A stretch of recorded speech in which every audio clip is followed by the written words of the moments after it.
Kelab ternama Bosnia, FK Sarajevo, telah melancarkan akademi bola sepak mereka dengan nama baharu, iaitu Akademi Bola Sepak FK Sarajevo, Tunku Mahkota Ismail. Penamaan ini mendapat perkenan penuh DYAM Tunku Mahkota Ismail Idris Ibni Sultan Ibrahim, Tunku Mahkota Negeri Johor, Malaysia.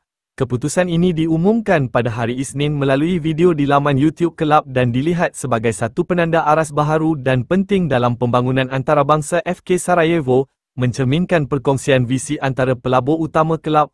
Pengumuman ini juga menguatkan lagi kaitan nama Tunku Mahkota Ismail dengan FK Sarajevo, di mana sebelum ini baginda pernah dikaitkan bakal menjadi pelabur baharu untuk kelab yang bersaing dalam liga tertinggi Bosnia itu.